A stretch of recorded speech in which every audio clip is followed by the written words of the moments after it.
जय हिंद फ्रेंड्स। इस वीडियो में भारतीय संविधान के अनुच्छेद एवं अनुसूचियाँ प्रीवियस ईयर क्वेश्चन को सॉल्व कराया जाएगा। अच्छे ढंग से सॉल्व कराया जाएगा, नए तरीके से। फ्रेंड्स, क्या होता है कि प्रीवियस ईयर क्वेश्चन लोग सॉल्व करते हैं लेकिन उससे रिलेटेड क्वेश्चन नहीं ऐड करते हैं। तो इस वीडियो में आप देखिएगा, प्रीवियस ईयर क्वेश्चन के साथ उस क्वेश्चन से रिलेटेड जितने फैक्ट्स हैं सब पर डिस्कस किया जाएगा। यानी ऑब्जेक्टिव प्लस थियरी जो लिखा गया है प्रीवियस ईयर क्वेश्चन वो 100% सही है। तो रुकिए फ्रेंड्स, आप स्किप ना करिए वीडियो को, वीडियो देखिए। यदि आपको पसंद आए तो लाइक करिएगा, लाइक करने के बाद चैनल को सब्सक्राइब कर लीजिएगा। तो चलिए बिना देर के हम लोग अपने वीडियो को स्टार्ट करते हैं। तो फ्रेंड्स, मैं 100% दावे के साथ कहता हूँ कि इस वीडियो को देखने के बाद आप संविधान के अनुसूचियाँ एवं अनुच्छेद से प्रीवियस ईयर जितने क्वेश्चंस हैं किसी भी प्रकार से छोड़ेंगे नहीं। 100% दावे के साथ कहता हूँ फ्रेंड्स। तो फ्रेंड्स चलिए, समानता का अधिकार भारतीय संविधान के किस अनुच्छेद से लिया गया है? राइट आंसर है आपका अनुच्छेद 14 से 18। इससे एक्स्ट्रा फैक्ट हम लोग देखते हैं कि किस टाइप के समानता के अधिकार से संबंधित क्वेश्चन आपसे पूछे जाते हैं। तो चलिए फ्रेंड्स देखिए, संविधान के जो भाग में 3 है उसमें मौलिक अधिकारों की समानता का अधिकार वर्णित है। यानी संविधान के भाग 3 में ही जो मौलिक अधिकारों का वर्णन है उसी में समानता का अधिकार भी वर्णित है। अब यहाँ से अगला क्वेश्चन बनता है कि मौलिक अधिकारों का वर्णन किस अनुच्छेद के तहत होता है? यानी 12 से 35 अनुच्छेद जो हैं वो मौलिक अधिकारों को बताते हैं। अगला प्रश्न यहाँ से बनता है फ्रेंड्स कि मौलिक अधिकारों को किस देश के संविधान से लिया गया है? तो राइट आंसर होगा आपका अमेरिका के संविधान से मौलिक अधिकारों को लिया गया है। फ्रेंड्स, चूंकि आप जानते हैं कि अमेरिका सबसे सर्वाधिक शक्तिशाली देश है, तो वहाँ को जो मौलिक अधिकार है उससे रिलेटेड अपने यहाँ का भी मौलिक अधिकार लिया गया है। फ्रेंड्स, अब बात करते हैं कि वर्तमान में मौलिक अधिकारों की संख्या कितनी है।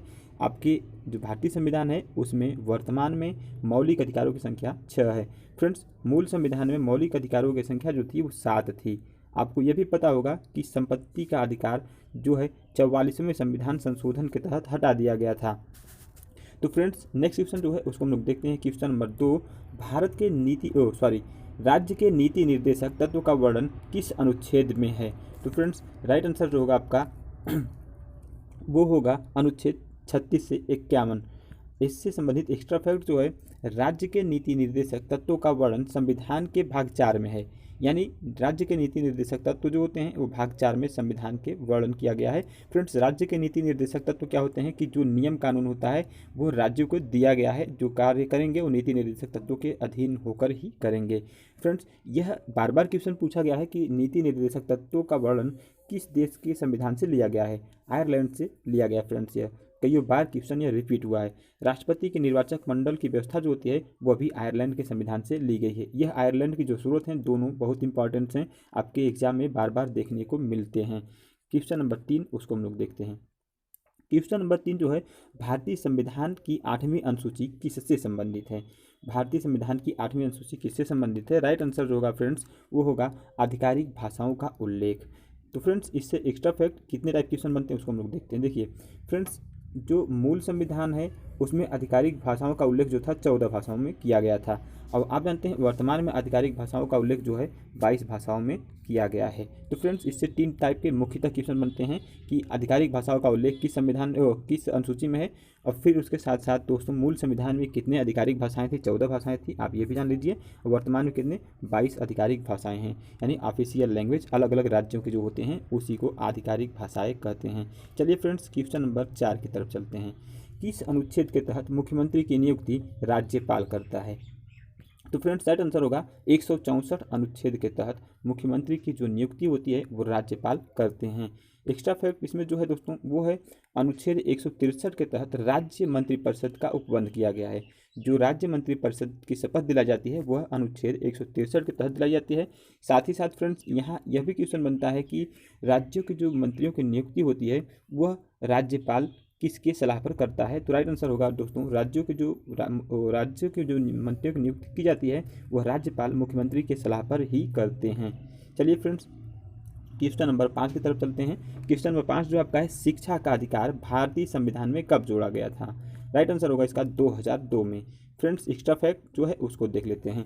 शिक्षा का अधिकार अनुच्छेद 21A के तहत 2002 में जोड़ा गया था। फ्रेंड्स, यहाँ देखिए जैसे 21A और 21A इसमें क्या डिफरेंट होता है? देखिए दोस्तों, जो स्मॉल लेटर्स हैं यह भारतीय संविधान में पहले से जोड़े गए थे।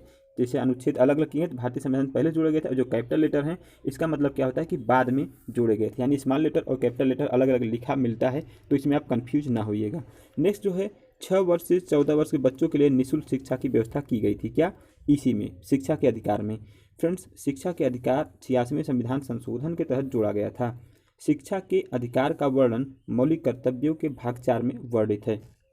फ्रेंड्स, यह मतलब यह है कि जो अपने गार्जियंस होते हैं उनको मौलिक कर्तव्य के तहत यह दिया गया है कि आपके 6 से 14 वर्ष के बच्चों को आपका शिक्षा अनिवार्य है, दिलाना होगा।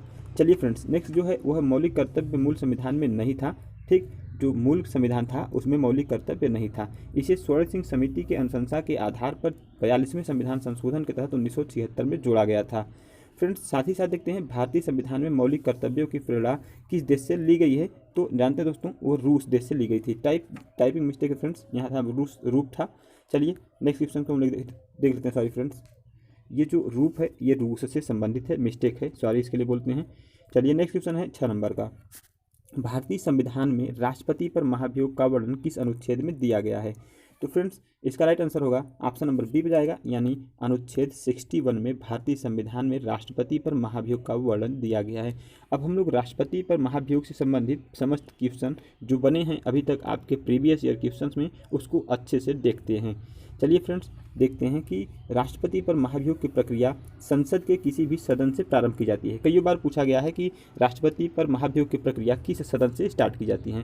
तो आप जानते हैं किसी भी सदन से स्टार्ट किया जा सकता है, लेकिन दोस्तों उससे पहले राष्ट्रपति पर जो महाभियोग लगाना है 14 दिन पहले राष्ट्रपति को लिखित नोटिस दी जानी चाहिए। आ रही है यह चीज़ें राष्ट्रपति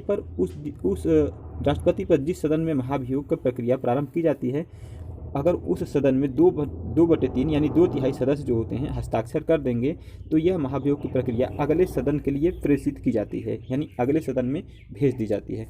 फ्रेंड्स, यदि वहाँ भी लोग 2/3 यानी 2/3 सदस्य हस्ताक्षर कर देते हैं तो राष्ट्रपति पर जो महाभियोग की प्रक्रिया होगी वह पूर्ण मानी जाएगी। उसी दिन से तत्काल राष्ट्रपति अपने पद से हट जाएंगे। फ्रेंड्स, यहाँ एक्स्ट्रा फैक्ट यह है दोस्तों कि महाभियोग के बाद राष्ट्रपति का जो रिक्त पद होता है 6 माह के भीतर भरा जाना चाहिए।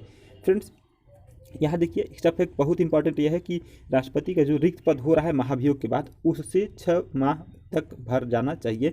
लेकिन नेक्स्ट टाइप जो रखा गया है वो है राष्ट्रपति का पद अवधि से पहले चुनाव करा लिया जाता है। मान लीजिए जैसे राष्ट्रपति जी आप कहें 5 वर्ष के लिए नियुक्त किए गए हैं, तो अगले राष्ट्रपति जो होंगे इनके कार्यकाल के अंदर उनका चुनाव करा लिया जाता है ताकि रिक्त पद न हो। लेकिन किसी कारणवश यदि दोस्तों होता है कि किसी कारणवश चुनाव में देरी होती है तो जो राष्ट्रपति 5 वर्ष के मैक्सिमम हो चुके हैं तो उनका कार्यकाल भले ही समाप्त हो गया हो, लेकिन अपने उत्तराधिकारी के आने के पहले वह पद से नहीं हटते हैं। यानी यहाँ जो उपराष्ट्रपति होते हैं राष्ट्रपति के रूप में कार्य नहीं कर सकते हैं। राष्ट्रपति अपने शासनकाल के बाद भी तब तक बने रहते हैं जब तक उनका उत्तराधिकारी न आ जाए। चलिए फ्रेंड्स, क्वेश्चन नंबर 7 को देखते हैं। भारतीय संविधान के किस अनुसूची में असम, त्रिपुरा, मेघालय और मिजोरम के राज्यों की जनजाति के क्षेत्रों का प्रशासन एवं नियंत्रण का उल्लेख किया गया है? तो फ्रेंड्स, इसका राइट आंसर होगा अनुसूची 6 में। फ्रेंड्स, इससे एक्स्ट्रा फैक्ट क्या बनते हैं उसको हम लोग देख लेते हैं।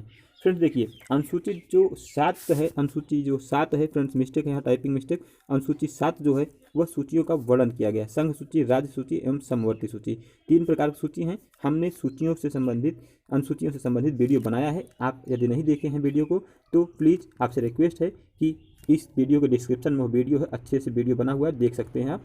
तो 5वीं अनुसूची दोस्तों जो है वो भारत के जनजाति से, वह अनुसूचित जनजाति से संबंधित है। और जो 6वीं अनुसूची जो है दोस्तों वो आपके जो असम, त्रिपुरा, मेघालय एवं मिजोरम राज्य हैं वहाँ की जनजातियों से संबंधित है। यहाँ एक एक्स्ट्रा क्वेश्चन बनता है कि कौन सी अनुसूची जनजाति से संबंधित है, निम्न में से कौन सी अनुसूची जनजाति से संबंधित है? तो वहाँ दिया रहता है 6वीं और 5वीं। तो दोस्तों जो जनजाति से संबंधित है 6वीं भी है और 5वीं अनुसूची भी आपके जनजाति से संबंधित है। तो यहाँ दोनों अनुसूचियाँ अगर दी जाएगी जनजाति से संबंधित है, दोनों अनुसूचियाँ राइट होती है। आप ध्यान दीजिए, अगर केवल अनुसूचित जनजाति से पूछी जाएगी तो आपकी अनुसूची 5 होगी। तो फ्रेंड्स, अगली बात है जो कि भारतीय संविधान में 8वीं अनुसूची राज्यों के आधिकारिक भाषाओं से उल्लेखित करती है। नेक्स्ट क्वेश्चन 8 नंबर का। भारत की राज्य एवं संघ शासित प्रदेशों का संविधान के किस अनुसूची में उल्लेख किया गया है? तो फ्रेंड्स, राइट आंसर होगा ऑप्शन नंबर ए, यानी प्रथम अनुसूची में। इससे एक्स्ट्रा फैक्ट जो बनते हैं उसको हम लोग देखते हैं। फ्रेंड्स, मूल संविधान में अनुसूचियों की संख्या कितनी थी? 8 थी। ठीक, प्रथम संविधान संशोधन के तहत 1951 में 9वीं अनुसूची जोड़ी गई थी। फ्रेंड्स वर्तमान में अनुसूचियों की संख्या आप जानते हैं 12 है। यहाँ एक एक्स्ट्रा क्वेश्चन ये बनता है फ्रेंड्स कि यदि किसी राज्य की संख्या बढ़ा या घटा दी जाती है तो भारतीय संविधान के किस अनुसूची में चेंज जाएगा। तो आप जानते हैं कि राज्य एवं केंद्र शासित प्रदेशों की जो वर्णन है अनुसूची 1 में है, यानी जब चेंजिंग होंगे तो अनुसूची 1 में हमको चेंजिंग करना होगा। चलिए friends question number 9। Question number 9, भारतीय संविधान में अल्पसंख्यकों के हित का वर्णन किस अनुच्छेद में किया गया है। अनुच्छेद 29 में किया गया फ्रेंड्स। क्वेश्चन नंबर हम लोग 10 को देख लेते हैं। क्वेश्चन नंबर 10 जो है 10वीं अनुसूची निम्न में से किससे संबंधित है। ऑप्शन जो है आपके वो राइट आंसर होंगे आपके दल बदल संबंधी कानून से। फ्रेंड्स यह जो है 52वें संविधान संशोधन के तहत अनुसूची 10वीं अनुसूची 1985 में जोड़ा गया था। इसका मतलब क्या है दोस्तों, दल बदल संबंधी कानून।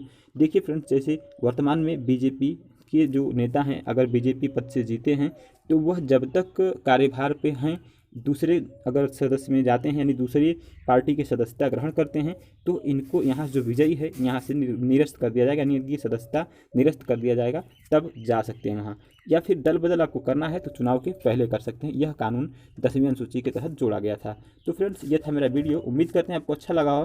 प्लीज़ अच्छा लगा तो प्लीज़ वीडियो को लाइक करिए दोस्तों, और चैनल को सब्सक्राइब कर लीजिए। हम आपको भारतीय संविधान से समस्त topic by topic previous year question और उससे एक्स्ट्रा फैक्ट जितने बनते हैं वह आपको प्रोवाइड करते रहेंगे।